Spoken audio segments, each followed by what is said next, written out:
What's up, guys? It's Christian, and there's a blizzard. Well, it's not really a blizzard, it's a snowstorm. You can probably see the snow hitting the camera.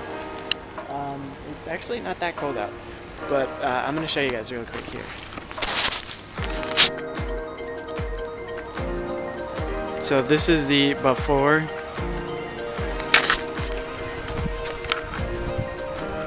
Okay, so this is like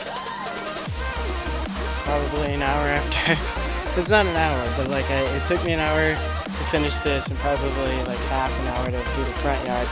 And when in that 30 minutes of doing this, which the dogs are right there. Good jump, buddy. So this is all the snow that accumulated. Hunter.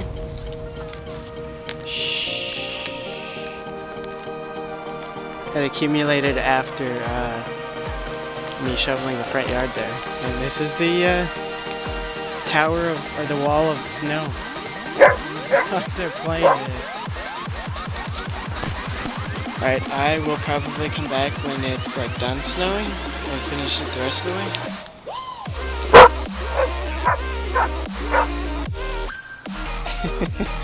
He's got a lot to say to you guys.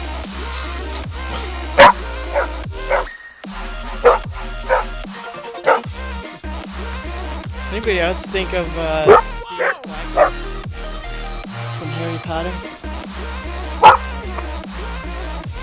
What's up, guys? I know I did my intro outside, but I'm doing it inside because I don't know if you can hear it much out there.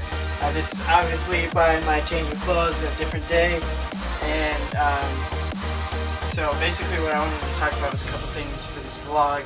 So obviously you can tell by the title is that something crazy happened in the NHL, which would be that a female was in the NHL All Stars competition, which was awesome. She was great. Her name is Kendall Coyne. I believe I said that correct. I hope I said that correct. But she was in the fastest skater competition, part of that competition. And unfortunately she did not win, which would have been awesome. But she's a lot of fun to watch. She's really quick, really impressive, and she had some of her teammates and some not teammates, but from the Canadian teammates that were with her, and they were showing the other players how the game works. So I'm actually going to cover some of the things that had happened in that All-Star game, which, so obviously the first one was the speed, their fastest skater, and the person who won that. I have to look at the piece of paper really quick. So the winner of the speed skate, or the fastest skater, whichever you prefer, was Connor McDavid. He won it for 3 years in a row now. So, I mean, that guy's pretty good. Obviously, he's not on my Red Wings, but that's okay, because it's not about, you know, who's who. It's more along the lines of who's better. And McDavid was definitely a great performer. The Red Wings did not have Dylan Larkin in there, as I had hoped, but we had Jimmy Howard, who unfortunately did not come up as strong as we were hoping on that too. We'll talk about that later.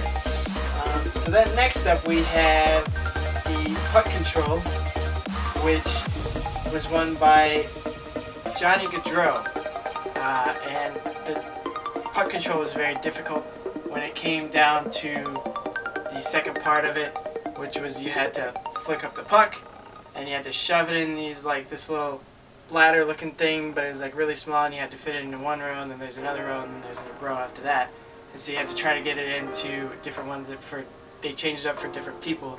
So one could have had it up top first, and then the next person would have had it at the bottom. And a lot of people were saying that the bottom one was a lot more difficult for them. The other two were pretty easy, but the last one was hard. And then the last part of that is once you get it through all those little ladder things, you have to get it into the net right after you finish.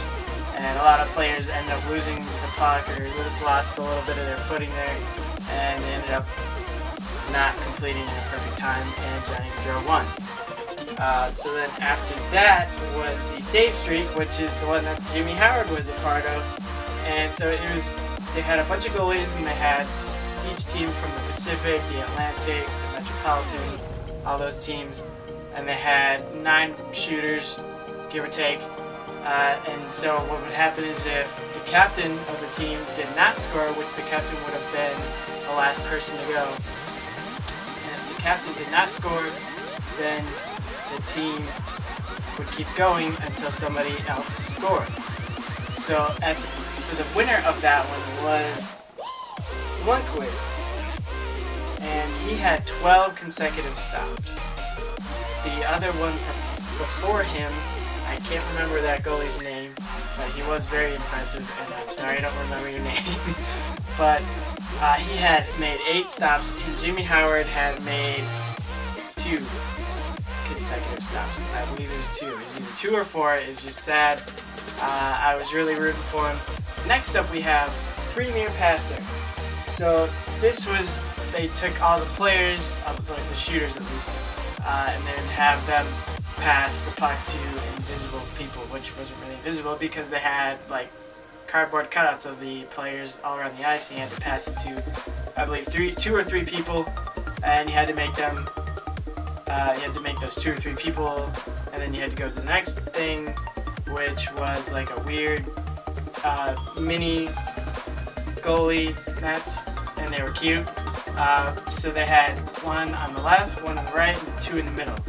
And it was very difficult because a lot of players weren't able to get it up over the, because there's a little mini wall there that you have to pop it over and into the net. And a lot of players had trouble getting it into specific ones, and one player said that his strategy was go from the left to the right. And he missed a bunch of shots in the beginning on the left, and then he finally made it in, then slowly made his way around. But he would have probably had more time had he gone, you know, what other players are doing, which is take shot. If you can't make it 3 or 4 times after you shot in one spot 3 or 4 times, then they moved to another one and then made their way back. But the winner of that one was Dry Style, hardest shot.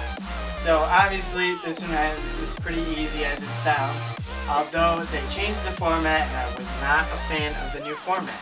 So the original was they had like little like LED things or like just plates, and you could choose whichever plate you wanted to shoot at.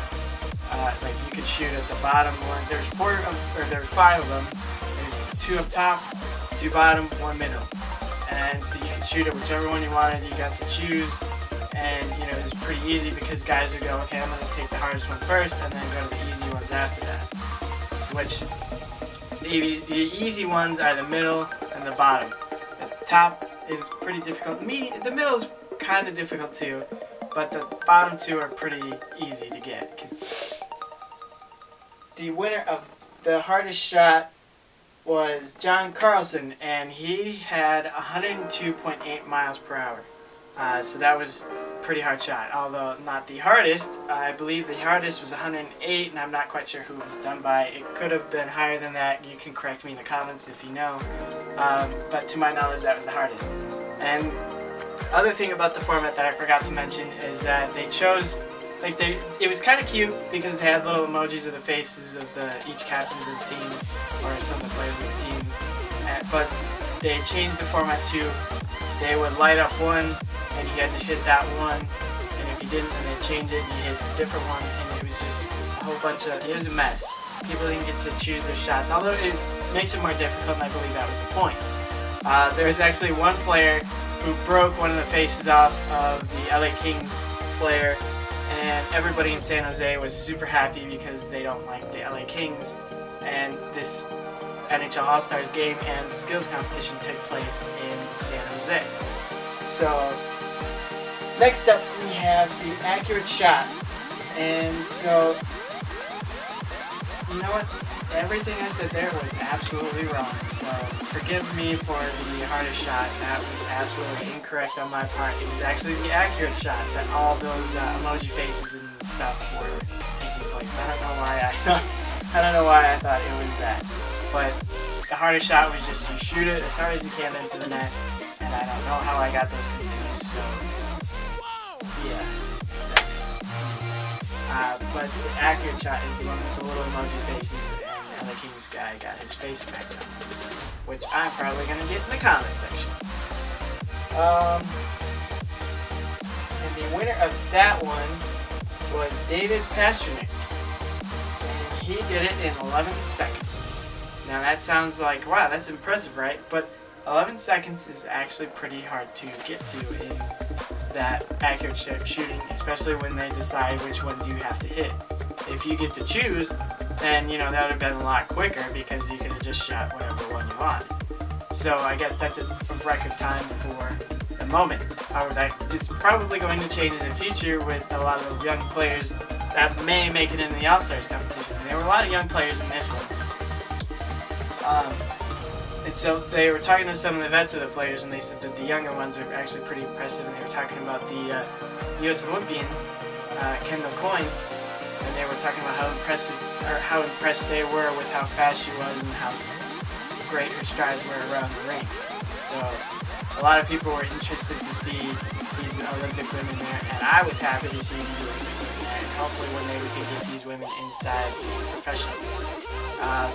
Or create a different professional league for the women, because I know a lot of the fear between getting the women in the game is that it's going to take away from the aggression because the men are afraid to hit women because they don't want to upset anybody.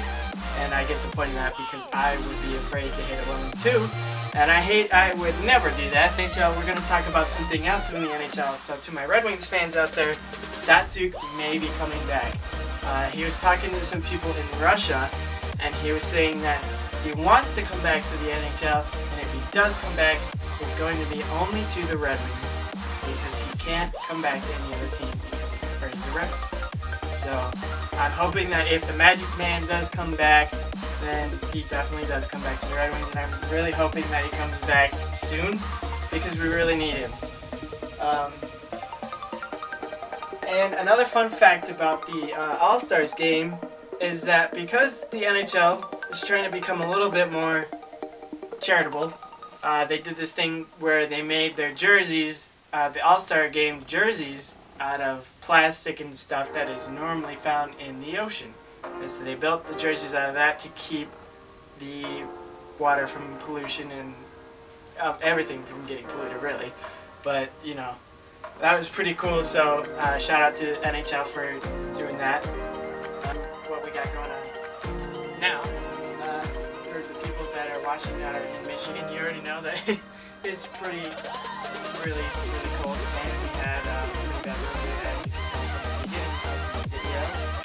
But today we have been in an extreme wind advisory, and it's very cold. I believe my Google said that it was -2 and it's supposed to be -13 today.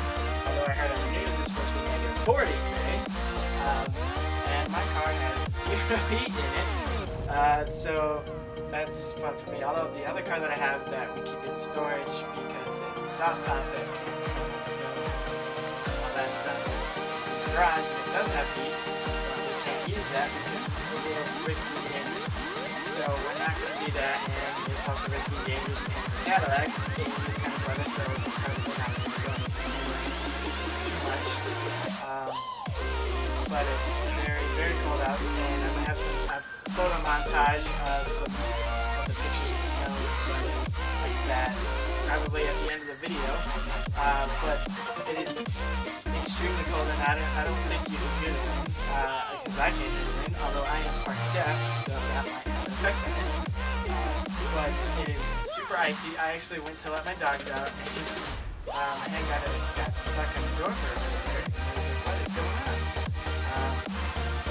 And so just be careful out there, everybody. It is extremely cold. My sister is an EMT, and she said that 3 or 4 minutes out there can cause frostbite, so try not to go out there too much. I mean, obviously that's probably 3 or 4 minutes of being out there without a coat or a jacket on, so don't try to be cool and think that the girls are going to like you if you walk around in a pair of shorts and a t-shirt. Walk around in like all warm clothes. That'll look much better because you won't go try and ask out girls with numb fingers because you lost your fingers to frostbite. So I guess that's the end of this vlog. So be kind, be weird, but give somebody a hug today. Peace. So I want you to join us for this last part of the vlog. So make sure you grab something nice and warm to drink because it's about to get chilly. Here comes the photo montage of some snow and ice.